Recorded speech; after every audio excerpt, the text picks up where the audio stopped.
એ વિદુરજી ને ત્યાં ભગવાન કૃષ્ણએ રોટલો ને ભાજી પણ ખાધા છે ને હજી જ્યારે જ્યારે આપણે ભગવાનને ભોગ લગાવતા હોય છે ને, ચાહે 56 ભોગ હોય કે કોઈ રાજભોગો હોય, ત્યારે એમાં આપણે રોટલો ને ભાજી ભગવાનને અર્પણ કરતા હોય છે. ખૂબ પ્રિય છે ભગવાનને. એટલે ગીતાજી કહે ભાવો હિ વિદ્યતે દેવો.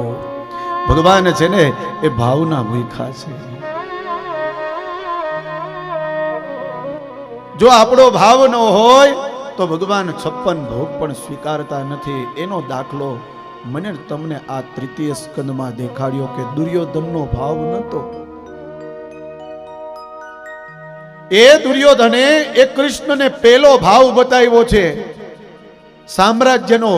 પ્રભુ કહે મારે એ ભાવ નથી જોતો, મારે તો જેમ વિદુરનો હૃદયનો ભાવ છે ને એવો ભાવ જોઈએ છે.